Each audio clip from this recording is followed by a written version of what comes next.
There are some massive changes happening in the global economy right now, and they're happening so quietly they're almost invisible.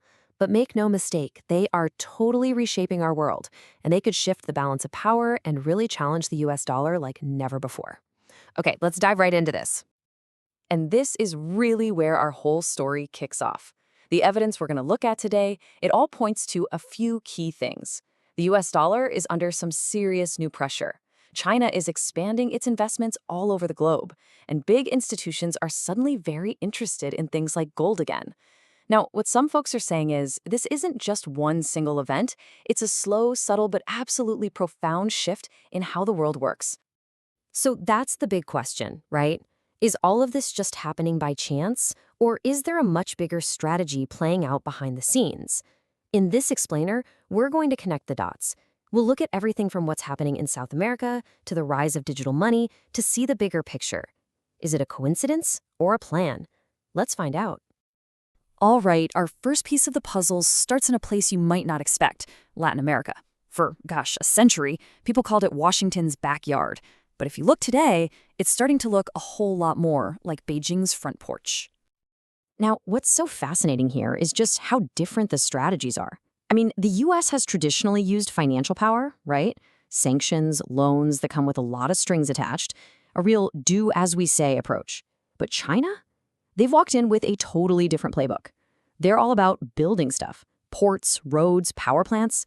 They're not making demands, they're showing up and saying, let us build with you. And that's being seen as a partnership. And the results? They're absolutely staggering. Just look at this number. China's trade with Brazil alone is now more than double the US trade with Brazil. It's just undeniable proof that Beijing's patient game, building these economic alliances brick by brick, deal by deal, is working. Big time. And that right there, that just perfectly captures what this new era is all about. This wasn't a military fight. It was all about economics. It was a quiet victory, won with a ton of patience and a long-term plan that, frankly, has been executed with incredible precision. But China's rise, that's only half the story. I mean, to really get the whole picture, you have to look at the other side of the coin, the very foundation of the current system, the US dollar itself, because that's a huge part of the instability we're seeing today. For decades, the dollar's power came from a simple promise. You could trade your dollar for a piece of gold. And the whole world built its financial system on that trust. But then, in 1971, that promise was temporarily broken. Well, 50-plus years later, that temporary move is very much permanent. And ever since, especially during crises like in 2008 and 2020, the go-to solution has been to create trillions and trillions of new dollars out of thin air.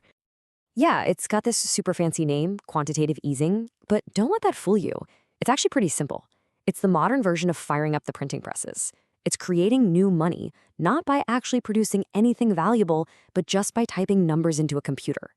Now, it's a powerful tool for a quick fix, sure, but it comes with a really heavy long-term cost. Okay, so here's the bottom line. Every single new dollar that gets created can, in theory, water down the value of all the other dollars already out there. And we've finally hit a point where this isn't some fringe idea anymore. You've got massive institutions, we're talking JP Morgan, BlackRock, openly questioning the dollar's future. The conversation has completely shifted from if the system will change to when and how. So if the very foundations of the system are feeling a little shaky, where are the smart investors and even whole countries looking to protect their wealth? Well, they're not just sitting around waiting for the storm to hit. They are quietly moving their money into 4 key areas, what you might call financial lifeboats. First up, you've got gold, the classic, the one thing you can't just print more of. Central banks are buying it up like crazy. Second, real estate, something tangible, you can actually touch it. Third, foreign investments, basically not putting all your eggs in one country's basket. And fourth, the new kid on the block, the most debated safe haven of all, Bitcoin. It's a digital rebellion, totally outside the control of any government or central bank. Just let that quote sink in for a second. This isn't from some tech evangelist in a garage. This is from the leader of the world's largest asset manager. When the very heart of the traditional financial world starts throwing around phrases like digital gold, you know a massive, undeniable shift in thinking is underway. Okay, so with all this crazy stuff happening, what does a smart person do? How do you even navigate this new world? Let's use gold, the most traditional safe haven, as our example. Because in times like these, knowing when to make a move is every bit as important as knowing what move to make. This is like rule number one of investing. When an asset's price is just plummeting, trying to buy it at the very bottom might feel like you're getting a bargain, but it is so often a trap. It's usually the impatient buyer who ends up getting hurt. You really have to see the difference here. On one hand, you've got a temporary rebound. Some people call it a dead cat bounce.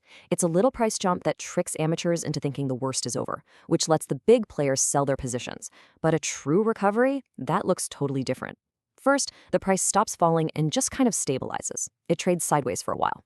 Then, and only then, does it start making a clear pattern of higher highs. That's the signal you're looking for.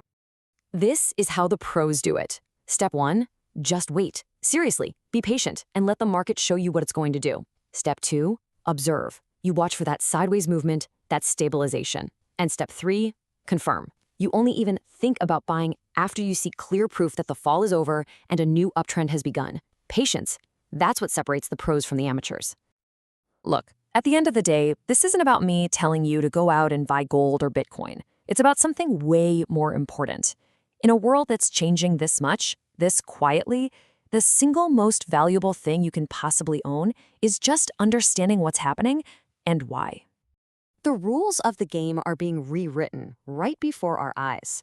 The key isn't to perfectly predict the future. Nobody can do that.